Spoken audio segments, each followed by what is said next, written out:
안녕하세요, 바른손사입니다.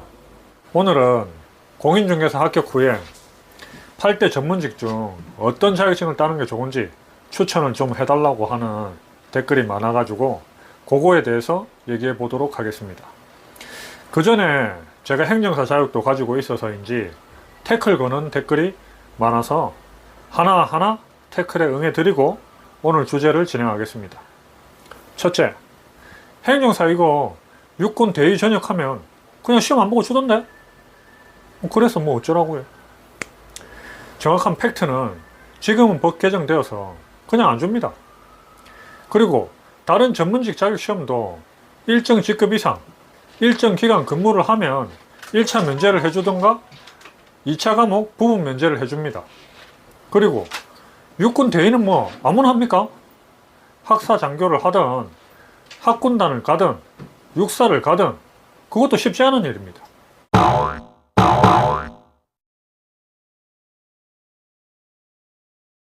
행정사 자격을 어떻게든 까보려고 그렇게 얘기하시는 것 같은데 정작 일 잘하는 행정사들은 신경도 안 씁니다. 둘째, 행정사 산재업 수행은 유죄라는 선고가 이어지는 이 시점에 님의 발언은 위험합니다. 그러면 산재 수행이 유죄라면 전국에 산재 업무하는 행정사는 다 유죄 판결 받고 감옥 가야 되겠네요. 업무를 수행할 때 대행이 아닌 사실상 대리를 했는지, 법률 사무나 타인 간의 분쟁에 끼어들었는지 등등 업무 절차 내부적으로 유죄 판결을 받은 그 사람 개인적인 일탈인 것이지 사실관계는 싹둑 잘라먹고 포괄적으로 묶어가지고 자신이 PR하고 강조하고 싶은 부분만 얘기하시는 그 저희가 뻔히 보입니다. 셋째, 법무사, 노무사, 간평사 1년 안에 동차 합격이 가능한데 왜 안 따시나요? 혹시 고민하고 계신가요?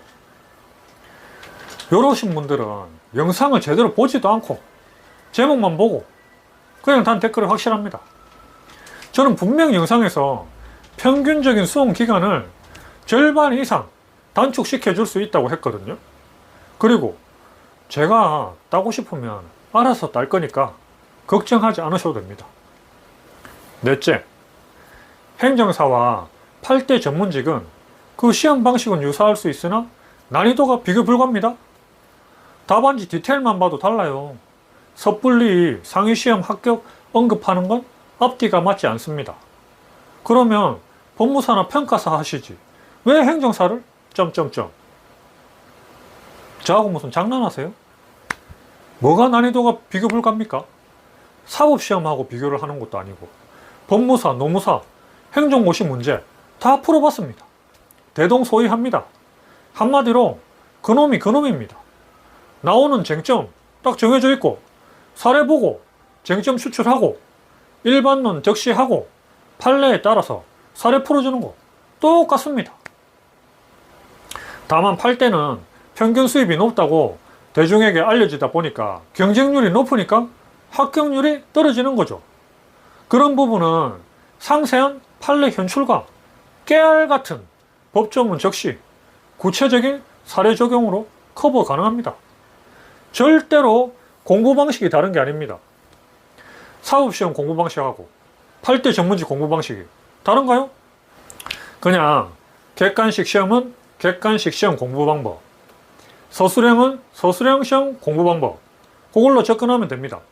그리고 법무사나 간평사를 따고 싶은 마음이 들면 제가 알아서 딸 테니까 걱정하지 않으셔도 됩니다. 문득 등기 업무나 소송 업무가 하고 싶어지면 법무사를 딸 거고 부동산에 대해서 더 공부하고 싶어지면 간평을 딸 겁니다. 다섯째, 근데 행정사 만능 자격증? 그런 논리면 행정사가 공인중개사, 법무사, 세무사, 특허일로 다 할 수 있지 않나요? 보통 이런 류의 이야기는 현직이 아닌 수험생이 댓글을 많이 답니다. 참 답답합니다. 행정사 자격 자체가 변호사 자격처럼 업무 범위가 광범위합니다. 그러다 보니까 일부 자격사랑 업무 범위가 겹치기도 합니다. 그냥 각 자격사법에 따라 주어진 업무 하시면 됩니다.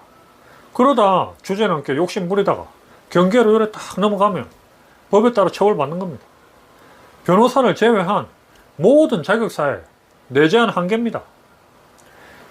이제 오늘 주제로 돌아와가지고 행정사를 딸까요? 감정평가사를 딸까요? 아니면 손해사정사를 딸까요? 그 외에 노무사를 딸지 법무사를 딸지 요거에 대해서 고민하는 분들이 많았습니다. 먼저 우리가 8대 전문직이든 이 외에 다른 자격이든 따르는 이유는 돈, 사회적 인식, 그것 때문에 아니겠습니까? 그럼 결국 사회적 인식은 이미 쫙 깔려 있잖아요. 그러면 적절한 수준에서 선택하면 되겠고요. 결국 돈을 많이 또는 안정적으로 벌어보겠다, 그 목적으로 전문직에 도전하게 됩니다. 하지만 자격증 종류에 따라서 취업용인지 경험용인지가 다릅니다. 20, 30대 분들은 취업용이든 경험용이든 크게 개의치 않으셔도 되겠지만 40대 이상은 얘기가 달라집니다. 예를 들어서 회계사, 감정평가사, 노무사, 손해사정사를 40대 이상인 분이 취득을 하셨다고 하더라도 취업이 쉽지가 않습니다. 뭐 불가능하지는 않지만 선호하는 대상이 아니란 말이죠. 이게 수험 시장에도 반영이 되고 합격자 연령대를 보더라도 회계사, 감정평가사, 노무사의 경우는 20대 합격생이 압도적입니다. 따라서 내가 개업을 하고자 하는 것인지 취업을 하고자 하는 것인지, 만약 취업을 하고자 한다면 자격을 취득하면 취업 시장에서 내가 경쟁력이 있는 그런 나이대인지를 고려해 봐야 됩니다. 그리고 일 자체나 업무의 진행 방식이 자신의 성향과 맞아야 됩니다. 예를 들어서 감정평가사는 부동산이 전국에 이렇게 고정된 채로 산재해 있기 때문에 직접 전국을 돌아다녀야 하는 대외 업무가 많습니다. 개업 손사도 병원마다 환자를 찾아다녀야 됩니다. 즉, 내가 고객을 만나러 가야 되느냐, 아니면 가만히 앉아 있어도 고객이 나를 찾아오는가, 이것도 선택의 기준이 됩니다. 하루 이틀 일하는 것도 아니고 자신의 성향과 어느 정도 맞아야 업으로 해 나갈 수 있을 겁니다. 이 외에도 시험 과목의 분량, 내가 공부를 몇 년이나 할 수 있을지, 10년이고 20년이고 공부할 수 있는 여건이 되는 건 아니잖아요. 그렇다고 공부량이 작다고 수험 시장에서 빨리 벗어날 수 있는 것도 아닙니다. 예를 들어서 손해사정사나 노무사는 공부량이 그렇게 많지가 않습니다.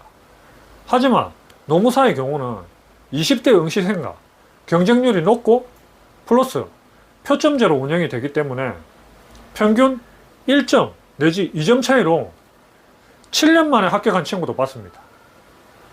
첫 해에 58점, 다음에 59점, 그 다음에는 59.5점, 이런 식으로 완전 피말리는 거죠. 그러면 59.5점과 60점이 뭐 얼마나 실력 차이가 있겠습니까? 하지만 현실이 이렇기 때문에 각 자격사 수험 시장의 특성을 잘 이해하고 계셔야 됩니다. 공인중개사와 시너지를 내고 싶은데, 또는 뭔가 추가로 더 어려운 자격증을 따고 싶은데, 그런데 나는 40대 이상이다. 이러면 저는 행정사, 법무사, 세무사 정도 추천합니다. 왜 그런지는 다음에 또 얘기해 보도록 하겠습니다. 오늘 너무 많이 얘기한 것 같습니다. 감사합니다.